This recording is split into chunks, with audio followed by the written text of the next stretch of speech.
Because you can just hold on if you have a couple minutes. They're going to keep talking for a second. We're done. You're done? Okay, good. All right, now I'll start. Does anybody else have a paper that they're sitting next to a spouse and they don't need them? No. Does anybody have a paper and also know how to use the copy machine? I don't have a number. I keep trying. I'm trying to get this right number that makes it so we don't waste a lot of them, but also have enough for everyone. So maybe 5 or 10 more. Okay. Thanks for coming again. It's nice to see everybody. We're talking about how to read the Bible. You might think you've been reading the Bible all your life, which you have, of course, but here's some helpful tools in reading the Bible, some helpful ideas. So we talk about hermeneutics as the art and the science of interpretation, right? And we interpret new things every day. So we started off talking about how you interpret your spouse's language, maybe even, right? The way that they say things. And sometimes you do a poor job interpreting that, and sometimes they do a poor job in saying what they're saying, and it causes friction, you know what I'm saying here, right? We talked about like a wink and how that can be interpreted like 20 different ways, depending on how I use it in a class, right? Sometimes I might get a date out of it, but it might just be a contact that's messed up, or I'm telling a joke, right? And you're like, oh, I'll go out with you. I wasn't invited, right? So the way we interpret things matters, right? This happens all the time. Your newspaper, how you listen to the news, how you read your Bible, how you interpret things. So we've given a couple of ideas on how to interpret, and I am going to pray in just a second, but one of those is read slowly.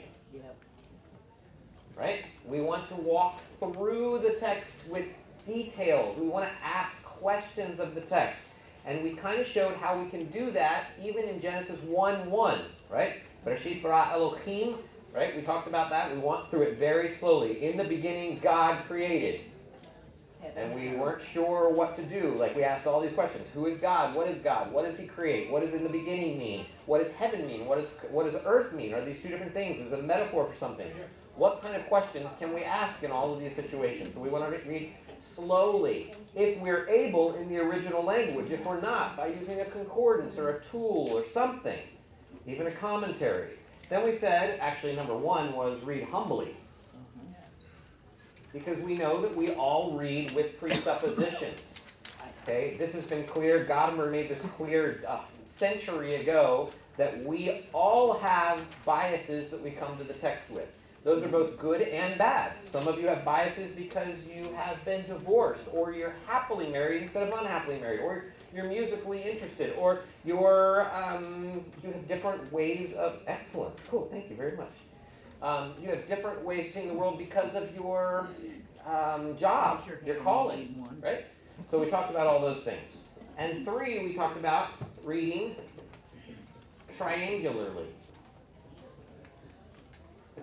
Okay, so I'm going to put that on the board, but if I just keep going, then I'll never pray. So I wanted that to be an intro, so let me actually pray to start things off. Father, we are very grateful for this morning. Thank you for Andrew in leading us in the Word this morning, preaching, proclaiming your grace. You're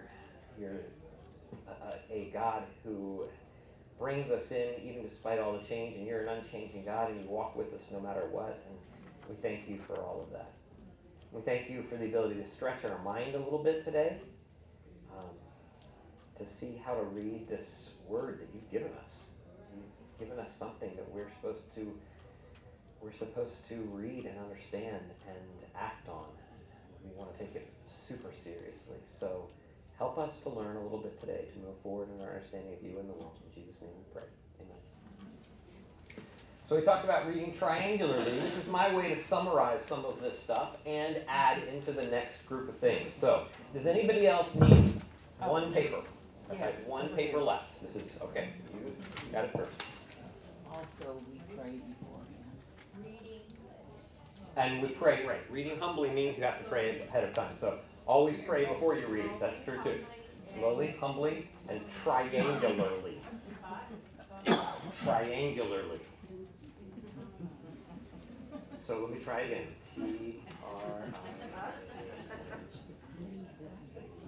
Triangle, right? Okay, because I told you, I should tell you every single time, When I write on the board, it's more for me than for you, okay? It just helps me organize things. There's nothing that you can read about anything that I write. So I understand that. It's okay. All right, so reading triangularly, we said that there are 3 different ways to read. Exegesis, right? Community, and independently, or by the power of the Spirit, something like that, right? And we have each one of these triangles too. So independently, we talked about reading according to your endowments, your calling, and your sanctification, depending on how much your relationship with God, and how much what God has blessed you with, and what He's called you to do. All of these things interact in this, and so we read humbly, because we know these things. We read into Scripture. Okay? There's no way you can't read into Scripture, but it is helpful for you to know what you're reading into Scripture. You will always do it. It's just not. So you go, well, I always read objectively. No, you don't. Right? You don't. Even if you think you do. But try. Be aware of it helps you to read a little bit more objectively. Community, we said, there's a few different ways to talk about there. We talked about the past, reading commentaries of people in the past, Calvin, Wesley, you name the different people, Augustine, Irenaeus, even people who have competing views on things, Augustine versus Pelagius, Calvin versus Arminius, understand what's going on in all of these different things. We said that in our community also, most importantly, is us right here, right? So there's the past, there's the present community of scholars that are out in the world. Maybe you'll read John MacArthur, John Piper, R.C. Sproul. R.C. Sproul is now passed, but you get the idea. Read John Walvoord, read Peter Enns, read Gerhardus Voss, whatever these different things. Read them. Also, listen to each other, right? This Bible was meant to be discussed among us. We are supposed to be talking about these things. Okay, I'm going quickly. Exegesis, we talked about literary exegesis. We talked about thematic exegesis. Okay, systematic theology, soteriology, martyrology, all those ology things that big, important theologians are talking about. Organizing, categorizing things. We know that happens. We understand it. We said it's dangerous, but it has to happen. Okay, it puts grids on our Bible. Remember our Bible? Here it is. And then we put this grid on it. And the grid is pretty much always going to happen. It's just nice to know how it happens, that we've put it up there. And to know that none of our grids are right or exhaustive. They all need some work. Okay, so if you're in the Reformed grid, you're in the dispensational grid, you're in the Churches of Christ grid, you're in the, whatever it is, Presbyterian grid, with any of these, they're all wrong somewhere. Okay, so reading humbly again. So, but we got to stand somewhere. So here's our grid. Now let's work on it and see where we're wrong and what we're right on, and listen to other people, right? And on an independent island, etc. Okay, so literary, we said this is a book like any other book. We need to be careful with it, just like we're reading Shakespeare. We need to understand that there's poetry going on, there's prose going on, there's all these genres. And we'll talk a lot about genres for the second half of the class, but there's a difference between an action and a romance, right? But sometimes there's action romances, okay? So you got to know what's going on in there. There's a difference between a fable and history. You got to know if a crow and a fox start having a conversation, right? You should know right in the very beginning, right? This is a fable.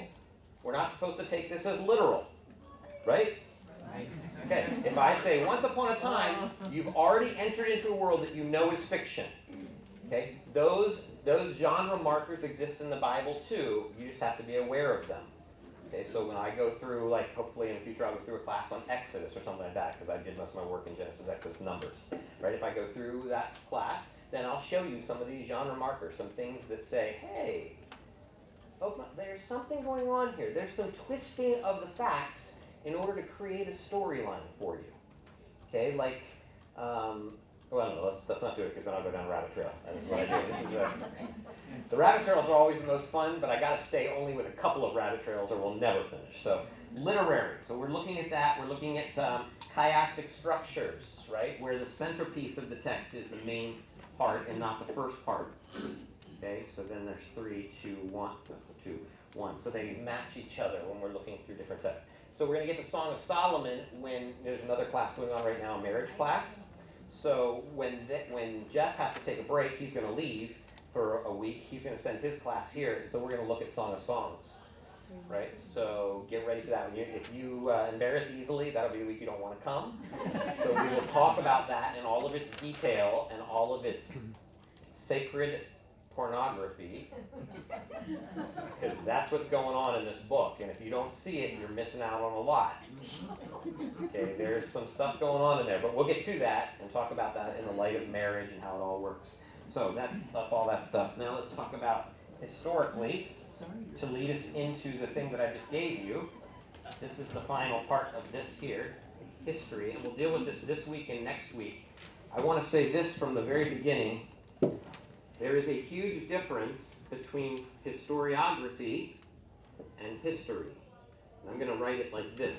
History in German means the facts about history, the reality. Okay? Historiography is history written, right? So the difference between history written and history is pretty significant. Yes? Right? History is what's happening right now. Here we are. We're in this world, right? When you go out there and you tell what happened in this class, well, if you tell it, it's not historiography. If you write it down, it's historiography. Right? That is not going to be the same as what happened. It's a record of what happened. How accurate it is depends on how you read into it, right? All these things, what you're hearing, what you're noticing. Okay? So take that in your mind and let's look at what you've got on your paper. Because this is what my wife said changed her whole understanding of the Bible in these 15 minutes. Are you ready? Which will turn into 45 because it's what I do.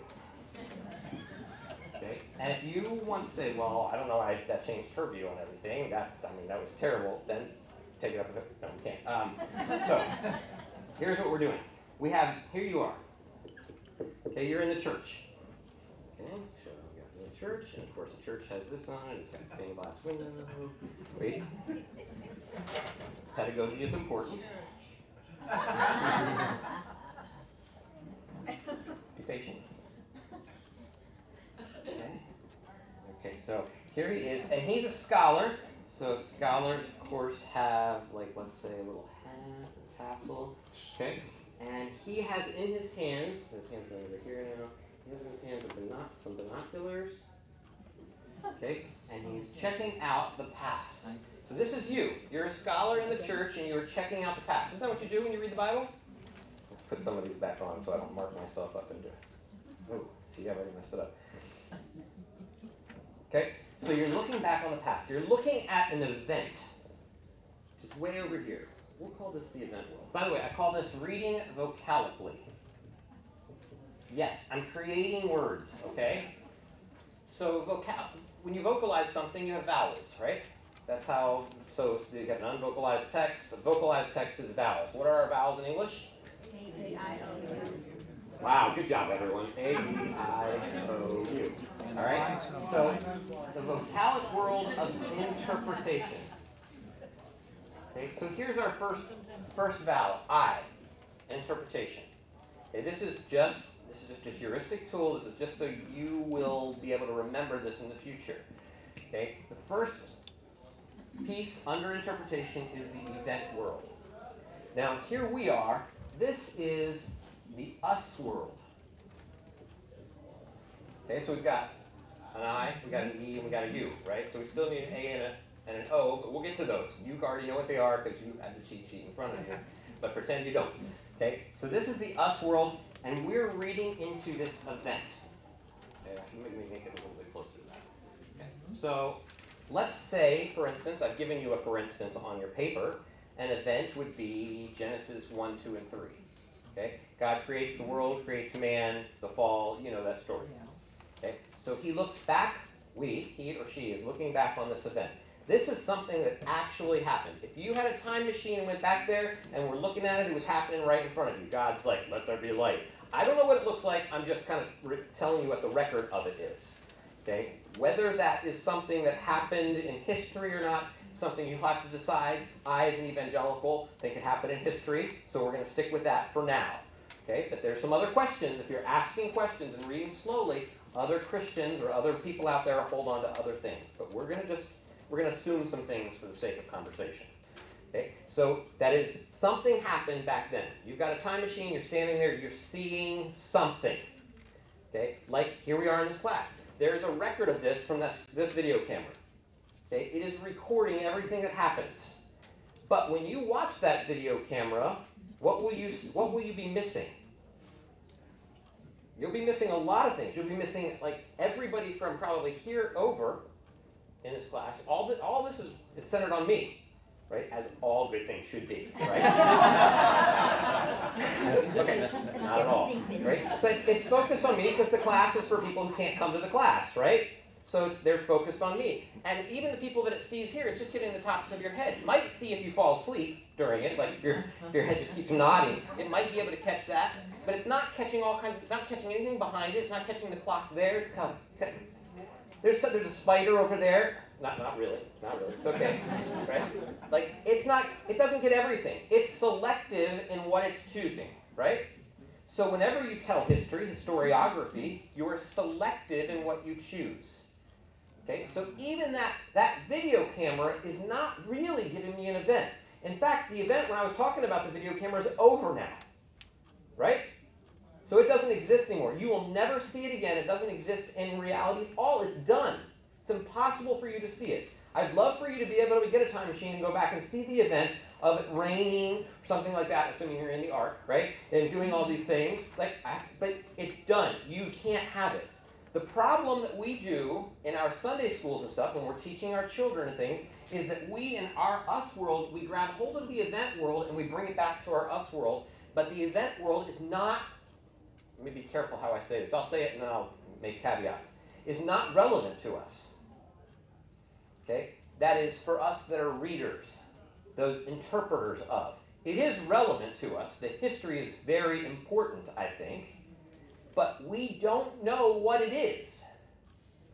All we know is this other world. So we're talking about these worlds of interpretation, the us world and the event world. This is what would actually happen. But the more important world is this one, the world of the author.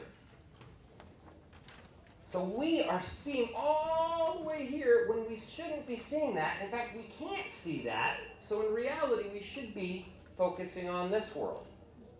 That's the world that you're reading. The author's world, the writer's world, the audience's world. Right? The one that have the book in front of them. Or maybe we could talk about the author or the speaker. Okay? Of course, we don't have access to the speaker either. Right? So that's kind of a problem. See, there's such a thing as an oral text. In fact, most of the Bible is oral text before it becomes written text.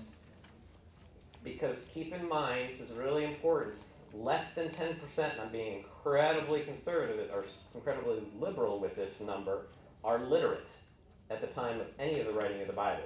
It may be as low as 3%. Okay, you need scribes to write things. Nobody's reading a Bible. Okay, they're hearing the Bible spoken, maybe. Even when it's written down, nobody's reading it. They're just hearing it. Someone else is reading it. Okay, so some Scott. Even probably most of the biblical authors aren't literate. They're probably speaking, and someone else is writing these things down. Okay, now some are. Pretty good chance that Luke is pretty literate. Pretty good chance that Paul's literate. Okay, he's a rabbi. He's a Pharisee. He's like one of the premier people. He's probably literate. Mark, probably not so much. These poor fishermen. Peter, maybe not. Maybe he knew enough to read a grocery list or something like that. But not enough to be able to write with full sentences and grammar. But I could be wrong on that stuff. But just keep in mind, less than 10% are. So there's an oral text. But let's get to our text, which has gone through a huge transmission history, okay, from oral to written, but even under written has gone through lots of phases of written and redaction, spelled correctly, redaction, editing, redaction just means editing, people moving. This text that you have now is filled with 1,000 years of editing. So if there's one thing you should definitely realize about the Bible, it definitely doesn't get handed down to you on high. Okay? It is fluid. Or at least it was. Nobody had any problem adding to this text for centuries. But what you have now is a finished, completed, this is the one that we have canonized. The church has said, this is the text. Okay, so that's the text we're going to go off of, which I think is good. I think God has protected it for us to be able to look at. So this person now, we've got, let's assume here for a moment, Moses, when we're talking about Genesis, Exodus type things. Okay, that is probably not a fair assumption. Okay, especially considering all these multiple layers, but my guess is Moses had something to do with it, but not the final copy. Because we've got all kinds of little extras, like even in Moses' writing, and Moses died. Okay, I'm guessing he probably didn't write that. Okay, so that's not mind-blowing to you. Or in the days before there were kings in the land, they used to do this. Well, if you say in the days before there were kings in the land, that implies that there are now kings in the land, right? So they're writing, redacting it when there are kings, which is much later. There are all kinds of these things, right? Well, they used to throw salt over their shoulder. They used to give someone a sandal, right? They're explaining things for an updated audience. Okay, the original text looks very different than this final text. But let's assume Moses had something to do with it, and he is talking about an event that here, we're going to assume an event where God has created this place called Eden. Okay, so here's Eden. Or let's say this event is the flood. Maybe the flood might be easier. We only have so many, because we can only use so many examples here. But so he's telling. So what I want you to try to figure out is not what happened. Don't tell your kids about a flood. Don't tell them, well, here's all the animals. Woohoo, God loves animals. Okay, that's true. I think God loves animals, but that's not the point of the text. The question is, what is this author? Why is the author choosing to tell you this particular story when there are millions and millions of stories he could be telling you? And why is he choosing to tell it to you in that particular way? Because there are dozens of flood stories and dozens of creation stories in the ancient Near East that came out before ours did, at least the text that we have currently. So what part of these other texts, we've got A, B, C texts, has Moses read and then incorporated into his written story? As he pulled certain things in, and then he's edited to change it because he wanted to tell a different story. Okay, instead of the flood being because the gods were super angry about all the noise, he wants to say the flood story is because there was great sin on the earth. Okay? He has a different purpose, a theological purpose in getting across it. Remember, every text has a political and theological point, a theopolitical point. They're all trying to get you to think something. They're trying to persuade you of something. Okay? And it's not just to give you history. There is no such thing at their time as history writing, like you think of it today. Yeah? Are we leaving out God's direction for these? For a moment, because we want to stick with literature, the way literature works. I am not saying that God didn't direct all of these things, right? But God, remember how we called organic inspiration. Again, God does not give us the book on high. He doesn't just hand it down to us. People, authors, organic inspiration means that he uses their own wills, their own political ideas, their own biases and presuppositions in order to get his message out. Okay, so for instance, Ruth and Ezra might be opposed about what we should think about foreigners in the monarchy. Okay, now I know I just said that sentence and you're like, are Ruth or Esther, are either one, Ruth or Ezra about foreigners in the monarchy? Yeah, like that's actually one of the main points of each of those texts. And you're thinking about a priest that comes back and builds the wall and the temple and stuff like that, or you're thinking about Ruth as a love story between Boaz. But both of these stories, the reason that they give you these stories are much bigger than that. Right? Ruth is designed to show you that foreigners should be in the monarchy, probably written during the time of David. And David, as you remember, has a Hittite wife, right? Probably. Uriah the Hittite, he kills Bathsheba. They're probably, we don't know for sure, but Bathsheba is probably someone who's not. We know certain other people that he has in his monarchy that are not Jewish. So maybe it's a book that's written to say David is okay, right? That's the end. Remember, Ruth is the great-great-grandmother of... All that stuff is really important. Ezra says to divorce your foreign wives. If Ezra, the author of Ezra, and the author of Ruth got in the same room, they might have a shouting match.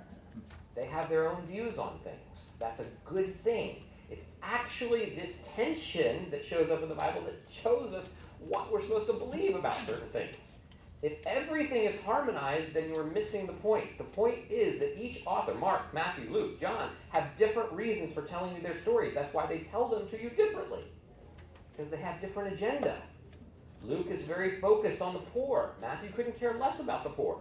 That's probably not true, but he's not writing it with that in mind. Okay, so you're going to see a lot of poverty stuff going on in the book of Luke. You may not have noticed that, but it's hugely important to it. Matthew cares much more about how Jesus fulfills the Bible, how he fulfills the Old Testament. He's definitely the Jewish dude. Luke, more the Gentile dude, which would make sense if you know about both Matthew and Luke's history. Okay, one being Gentile, one being Jewish, probably, right? So, okay, back to what we heard. So, flood. Okay, the reason that the flood story is being told to you is very important. So, for instance, Moses might be giving you the story about the flood, or telling you. So, let me do it like this. What's going on in Moses' world? Give me anything that's going on in his world. Exodus, good. Right? Slavery, moving into the new land and all that stuff. Okay, that's his world. So with that world, if he is trying to tell his people something, not you, he couldn't care less about you, he doesn't know anything about you. Yes, directed by God, it's for us as well. But let's not think about that. We want to know what his purpose in writing this was so we can get it all.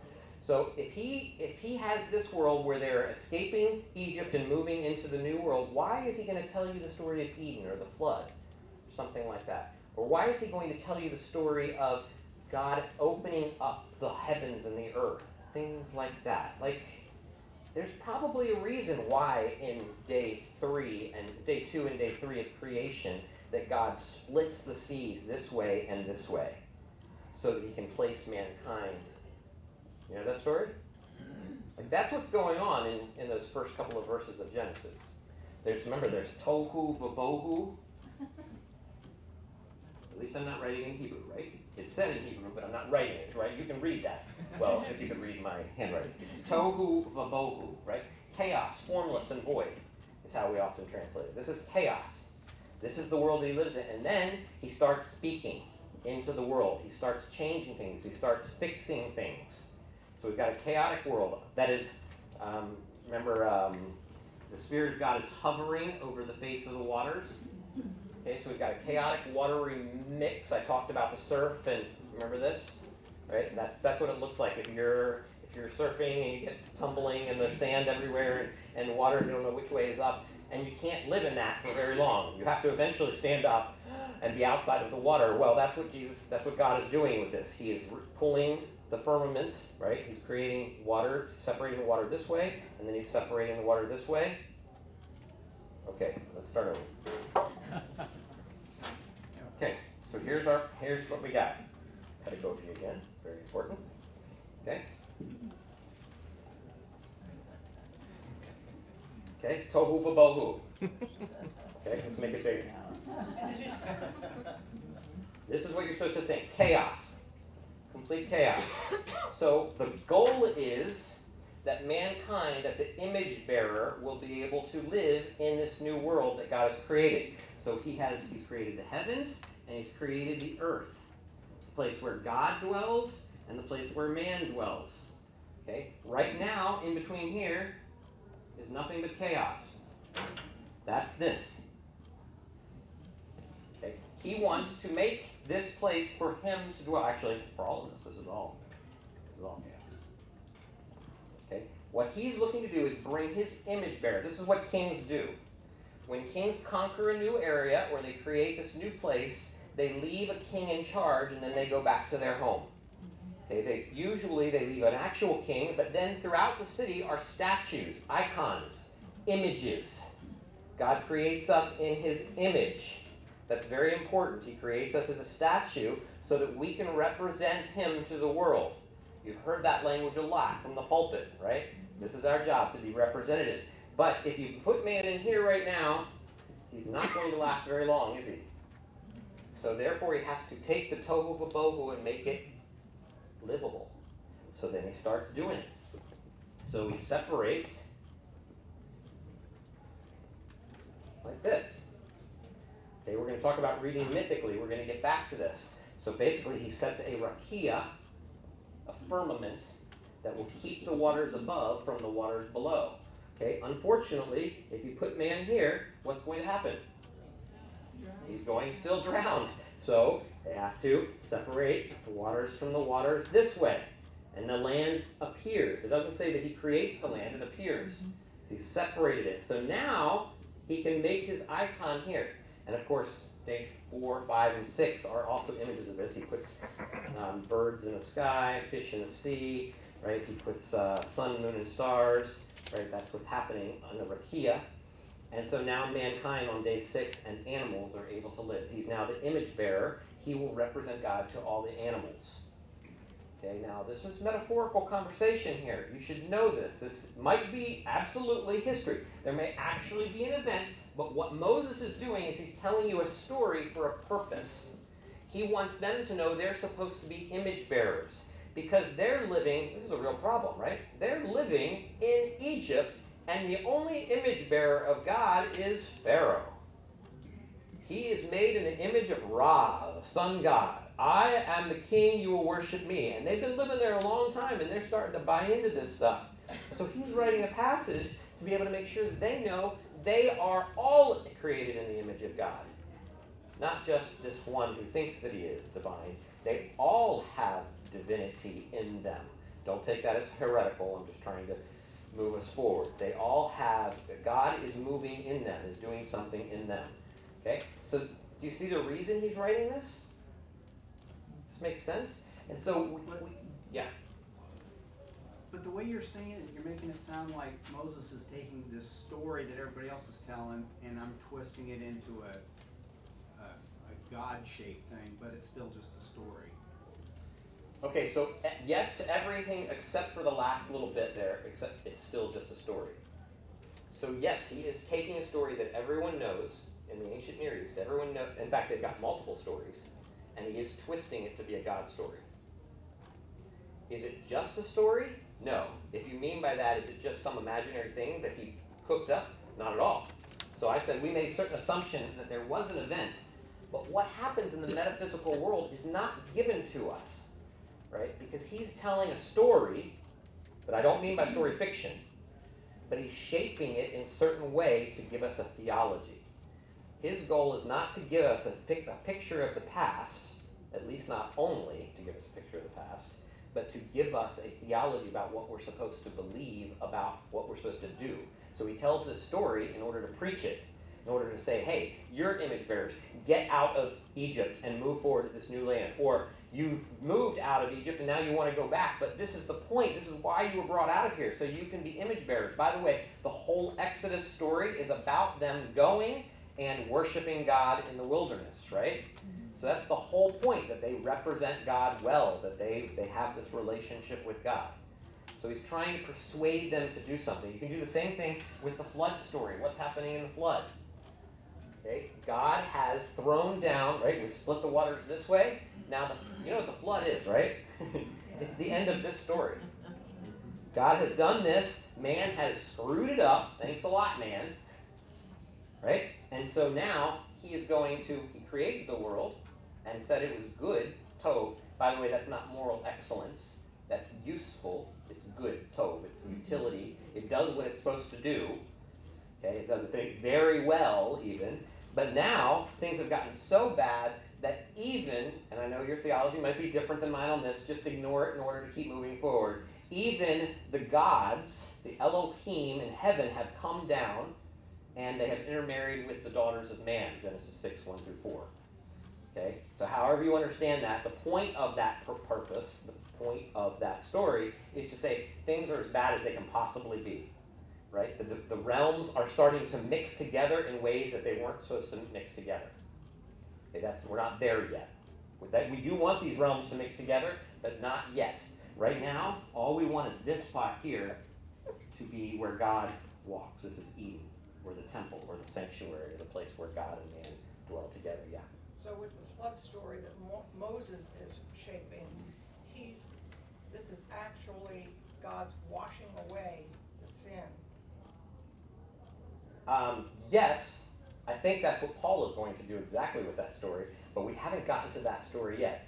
That's this other world.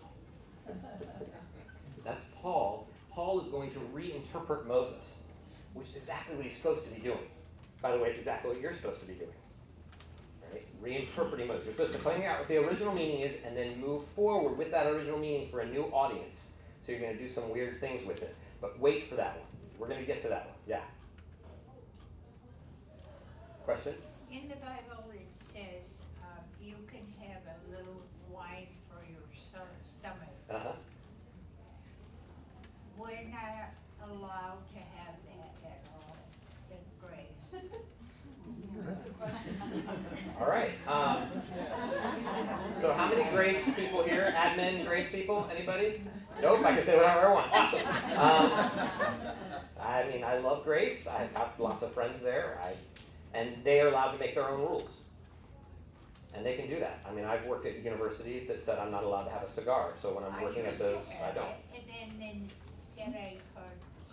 As long as you're working there or a student there, you're not allowed to, then you just say, okay. So that or don't work there. Huh? Yeah, just choose not to work there if you don't want to, right? The rest of you, have a little wine for your stomach. Or for the rest of things. Even if you don't need it for your stomach.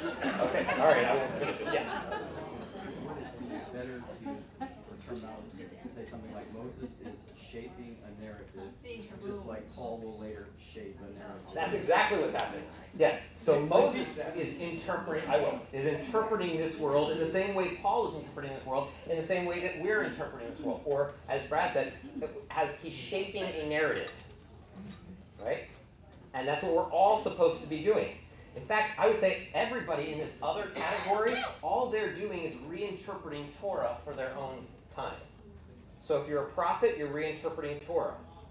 Okay, if you're a priest, you're reinterpreting Torah. Any of the other passages, New Testament, Second Temple literature, they're all interpreting Torah. They're all trying to understand what this means for their time. And they're going to change Torah. Okay, hopefully we'll get a chance to show some of this stuff. But there's one passage that says when you boil the Passover lamb, when you have the Passover lamb, make sure whatever you do, don't boil the Passover lamb. It uses the actual word for boil there. Don't boil it. And then if you go to Deuteronomy, later on in the Torah, which is probably a later book in the Torah, it says, when you get your Passover lamb, make sure you boil it. Now, if we're going to stick with our harmony, we're in trouble. Okay, we got to do something with those words, like the words have changed meaning. They're the same words at the same time, but they've changed meaning somehow or something's happened. Or you've got to understand, they're reinterpreting it for a new time. They're giving you new instructions. The law actually does change. None of you keep the Sabbath anymore, just FYI. Right? So laws have changed. Even when we talk about change in our sermon, right? There's things that have happened. You couldn't eat certain things, now you can. Laws change. Okay, but you're exactly right. They're shaping the narrative. Let me finish this story, and then I can maybe go into these other ones. So what God is doing with this is that he has started creation. You are a new creation. Paul's going to say you're a new creation, not a new creature. Some of your translations say new creature. That messes up what's going on in this big, cool, this meta-narrative that's happening throughout the whole Bible. You're a new creation because Adam was a new creation, and then God said, I've had enough, and so he opened the floodgates of heaven, right? And the depths of the earth, and so the water came up and the water came down, and what happened again? That tohu vabohu happened again. Okay, and this is the narrative that's going to continue throughout the Bible, all the way into the Jew-Gentile conversation that Paul is having later on. Okay, this tohu vabohu, how God is changing this to make it better. And so he keeps doing this. He keeps opening up. So when Moses is telling the story, and they've been in Egypt, which is, by the way, called Rahav, okay, which is not Rahab of Joshua. Don't think like that. Different word.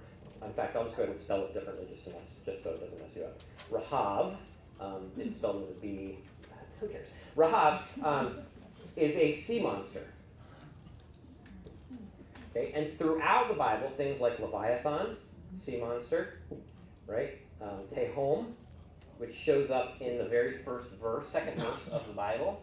Tehom, right? That God is is challenging in some sense the sea monster and making room, destroying chaos, ripping chaos. So some of those narratives have actually Marduk, the good god, coming up against Baal, the bad god, and I got that the other way. Baal's a good god, fertility god, fighting against some of the sea monsters, and he flies across the waters. Maybe you remember the sea monster thing that I did at the beach area when we were talking there. He comes across there and he beats them up and he rips them apart and he puts one up here and one down here, right, for the gods to live on and for man to live on. Now Moses is recreating this story. He's let the creation, now it's uncreation, back to tohu vabohu, to tell you a story about where they're stuck in their own tohu vabohu. In fact, which is used in the Exodus story and is used later on in the Isaiah story, tohu vabohu, the chaos. And God is fixing it, he's making it better. So here they come up, they come to the Red Sea, Yam Suf. It's not the Red Sea. If you try and find it on your maps, you're not going to.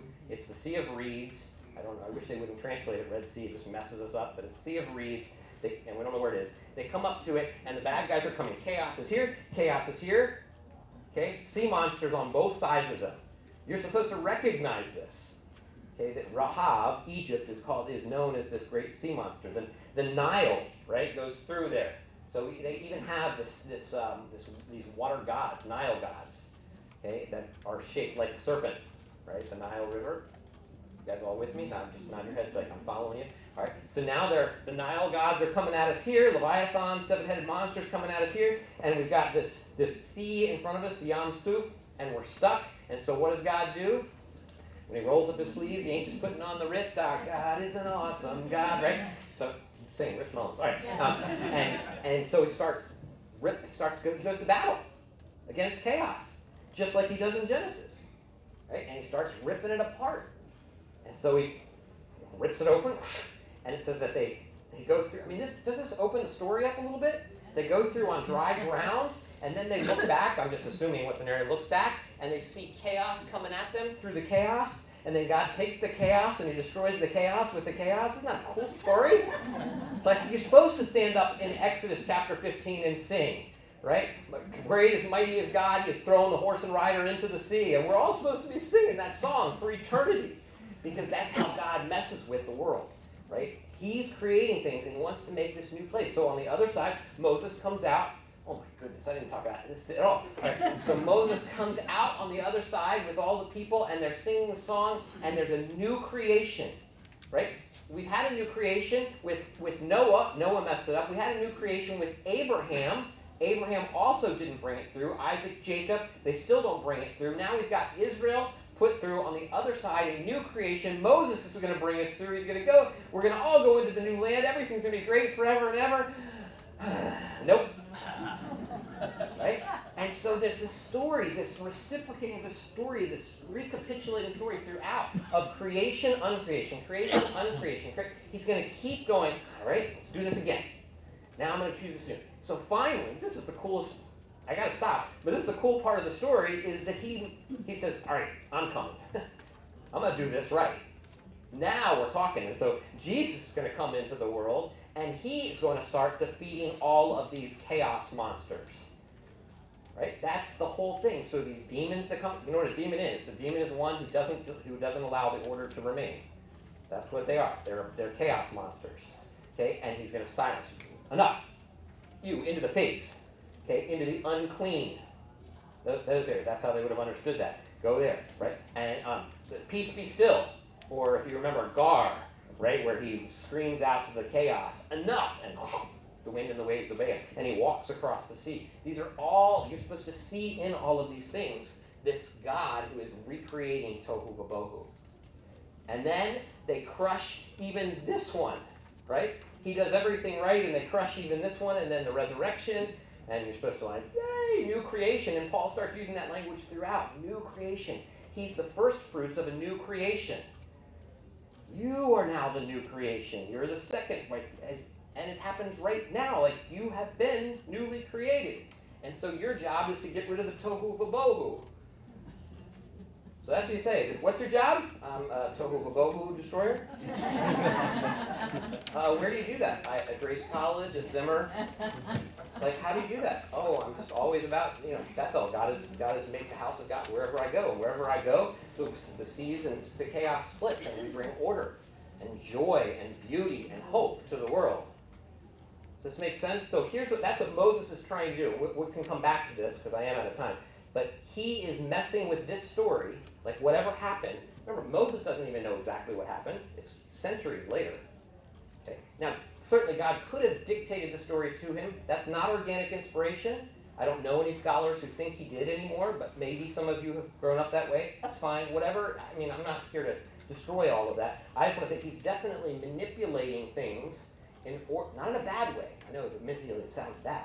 He's persuading us of what Jesus is doing in the big picture of things, right? Persuading us what God is doing. And then these others are going to come through and they're going to interpret Moses' interpretation of the event. And we have to read through all of these different worlds. We've got to find out what Isaiah says when he talks about the mountains being lowered and the valleys coming up and a straight line being through the wilderness, right? All this wilderness language in the New Testament that they're talking about is the wilderness language of the Old Testament. Going through tohu vabohu and getting water in the desert and things like that, being taken care of and all these things. That's what Paul is doing. Right? When he's bringing the Gentiles and the Jews together, we have unity. The chaos is being destroyed. The barrier between these two is being destroyed, and we're opening up this new world. So we can't go directly to this world without going through these other worlds first. That's what I'm trying to say. That means more work for you. Because when you're reading the flood story, you've got to ask questions about that flood story. When you're reading the ark narrative, you should know that he's telling you that ark story.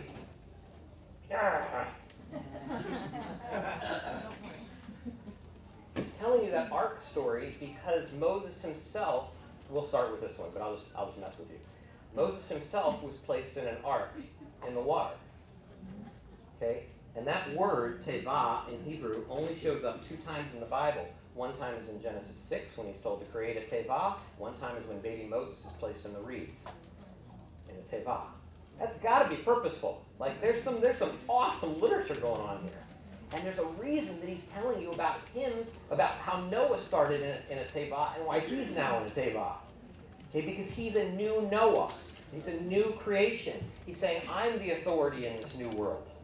Okay, because one of the things that's happening in the book of Exodus is that everybody is questioning the authority, in the book of Numbers, etc. Everyone's questioning Moses' authority. So he's trying to deal with that. He's trying to say, I'm the right one, right? That's why in Exodus chapter 2, he's like, no, I don't want this job. No, you're going to take this job. I don't want this job. You're going to take this job. Right? So he's trying to say, hey, this wasn't me, everyone. I didn't make myself king here. This is God made me do this. I didn't even want this job. So stop blaming me for taking the authority. There's an agenda in all this. Remember this, paper isn't cheap. Right? Because there's not a lot of paper going on at this time. They're baking clay tablets and stuff like this at this time. So you aren't writing this just to give you a history. You're giving us a history with a purpose. It's a motivational history. It's trying to get you to do something, and I'll stop talking because we got to go to church. You get the last word. Do you think that the Holocaust was the chaos, and then Israel getting their I think that can certainly play into the story because our job, I think, is to reinterpret the things that are going on here. Right. But you're saying it's part of the narrative that's continuing on. Covenant people have a slightly different understanding of what happened in Israel. So Reformed Presbyterianism in general has a different understanding of what happened in 1948. But I know a lot of us disagree with that. So it's not something that really matters that much to me. So I love that wherever we're at. I just don't want to wrestle with that too much. Yeah. Well, yeah. Yeah, okay. I've been to Palestine talk. Go in peace. Love you guys. We can do that sometime if you want. Right there. We can talk about that sometime.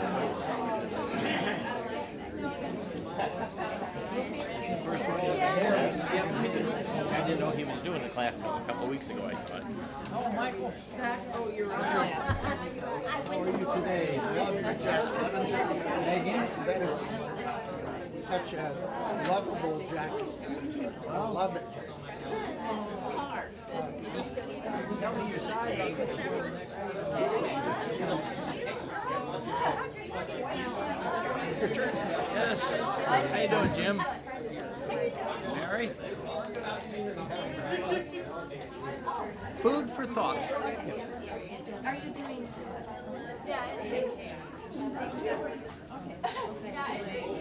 Happy birthday. Thank you.